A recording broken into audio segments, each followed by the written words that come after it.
ನೋಡಿ, ಶುಕ್ರವಾರ 8ನೇ ತಾರೀಕು ವರಮಹಾಲಕ್ಷ್ಮಿ ಹಬ್ಬ. ಹಾಗಾಗಿ ಮಹಾಲಕ್ಷ್ಮಿಗೆ ನಾನು ಮಗುನ ಜಡೆ ರೆಡಿ ಮಾಡಿದ್ದೀನಿ. ಇದು ಶ್ರೀರಂಗಪಟ್ಟಣದಲ್ಲಿರುವ ಮಹಾಲಕ್ಷ್ಮಿಗೆ ಗ್ರೀನ್ ಸೀರೆ ಕೊಟ್ಟಿದ್ದೀನಿ. ಹಾಗಾಗಿ ಗ್ರೀನ್ದು ತೈ ಆರ್ಟ್ ಮಗುನ ಜಡೆ ರೆಡಿ ಮಾಡಿದ್ದೀನಿ.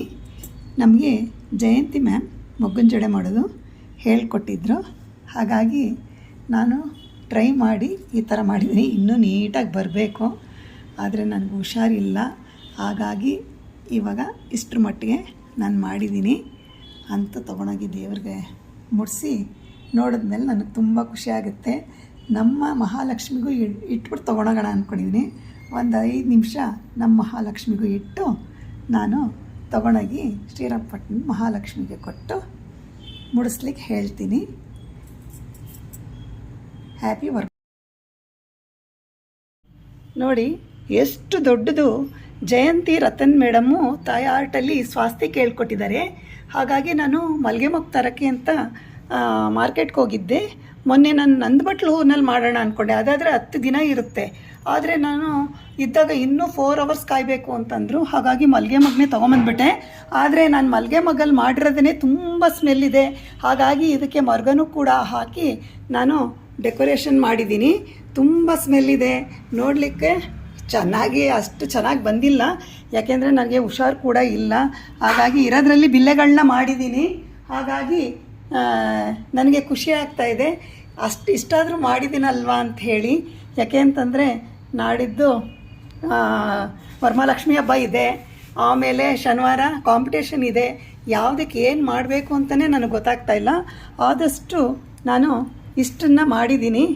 ಅದು ಸಂತೋಷ ಇದೆ, ಇಷ್ಟಾದರೂ ಮಾಡಿದ್ದೀನಲ್ಲ ಅಂತ ಹೇಳಿ. ಈಗ ಮೊನ್ನೆ ಕೇಳಿದ್ರು ಫೋಟೋ ಕಳಿಸ್ಲಿಕ್ಕೆ. ನಾನೆಲ್ಲ ಯಾವಾಗಲೂ ವಿಡಿಯೋ ಮಾಡೋದ್ರಿಂದ ಫೋಟೋ ತೆಗೆಯೋದೇ ಇಲ್ಲ. ಹಾಗಾಗಿ ಇದನ್ನು ಮಾಡಿ ಈಗ ಜಯಂತಿ ರತನ್ ಮ್ಯಾಮ್ಗೆ ನಾನು ಇವಾಗ ಫೋಟೋನ ಕಳಿಸ್ತಾ ಇದ್ದೀನಿ. ಹಾಗಾಗಿ ನಂಗೆ ಖುಷಿ ಆಗ್ತಾಯಿದೆ. ಅವ್ರಿಗೆ ಹೇಳ್ಕೊಟ್ಟಿದ್ದಕ್ಕೆ ತಕ್ಕಂಗೆ ನಾನು ಮಾಡಿದ್ದೀನಿ.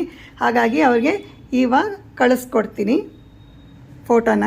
ಈಗ 14ನೇ ತಾರೀಕು 15ನೇ ತಾರೀಕು ಕೃಷ್ಣ ಜನ್ಮಾಷ್ಟಮಿ ಹಬ್ಬ ಬರ್ತಾ ಇದೆ. ಹಾಗಾಗಿ ನಾನು ಕೃಷ್ಣನ್ನು ಕೂಡ ಈ ಥರ ರೆಡಿ ಮಾಡೋಣ, ಸ್ವಾಸ್ತಿಕಲ್ಲಿ ಕೂರಿಸಿ ಅಂತ ಅಂದ್ಕೊಂಡಿದ್ದೀನಿ. ನೋಡಬೇಕು, ಟೈಮ್ ಇದ್ದರೆ ಮಾಡ್ತೀನಿ. ಯಾಕೆಂದರೆ 108 ಐಟಮ್ ಮಾಡಬೇಕು ಅಂತ ಅಂದ್ಕೊಂಡಿದ್ದೀನಿ ಒಂದೊಂದೇ ನೈವೇದ್ಯಕ್ಕೆ. ಯಾಕೆಂದರೆ ನನಗೆ ಮೊಮ್ಮಗು ಹುಟ್ಟಿದ್ರೆ ಮಾಡಬೇಕು ಅಂತ ಹೋದ ವರ್ಷ ಅಂದ್ಕೊಂಡಿದ್ದೆ. ಹಾಗಾಗಿ ಈಗ ಕಾಂಪಿಟೇಷನ್ ಆದಮೇಲೆ ತಿಂಡಿಗಳು ಮಾಡಲಿಕ್ಕೆ ರೆಡಿ ಆಗಬೇಕು. ಹಾಗಾಗಿ ನಾನು ಈ ಸ್ವಾಸ್ತಿಕಲ್ಲಿ ಕೃಷ್ಣನ್ನ ಈ ಥರ ಕೂಡಿಸಿದ್ದೀನಿ. ನನಗೆ ತುಂಬ ಖುಷಿ ಆಗ್ತಾಯಿದೆ. ಈ ಥರನೂ ಇರುತ್ತಾ ಅನ್ನೋದು ನನಗೆ ಗೊತ್ತಿರಲಿಲ್ಲ. ಏನೋ ಆನೆ ಮಾಡಿರೋದು, ಆಮೇಲೆ ಶಿವಲಿಂಗ ಮಾಡಿರೋದು, ತಟ್ಟೆಗಳ ಅರೇಂಜ್ಮೆಂಟ್ಸ್ ಎಲ್ಲ ನೋಡಿದೆ. ಬಟ್ ಸ್ವಾಸ್ತಿಕ್ ಮಾಡೋದು, ಮಲ್ಲಿಗೆ ಮಗನ ಜಡೆ ಮಾಡೋದು ಅದೆಲ್ಲ ಗೊತ್ತಿರಲಿಲ್ಲ.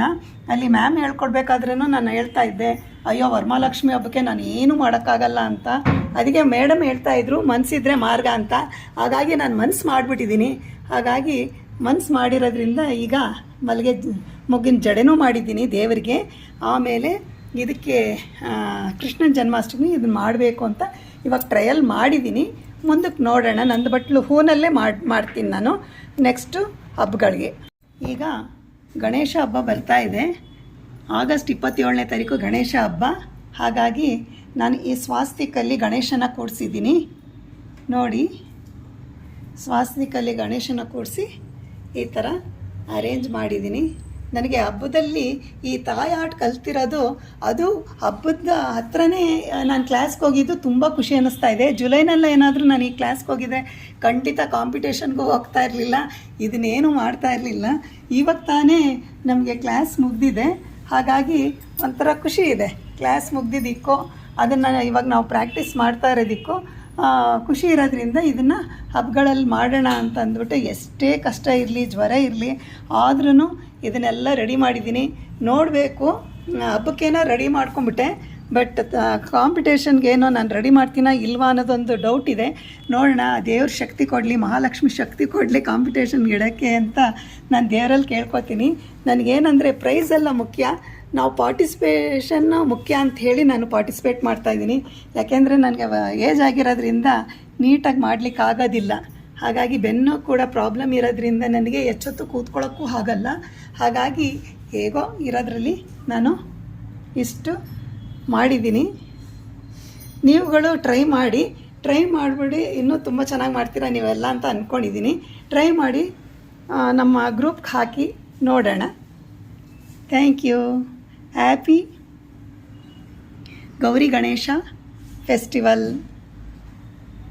ನೋಡಿ, ಮೊಗ್ಗಿನ ಜಡೆ ಈ ಥರನೂ ಕೂಡ ಸೈಡಲ್ಲಿ ಬಿಲ್ಲೆಗಳು ಹಾಕಿ ಮಾಡ್ಬೋದು.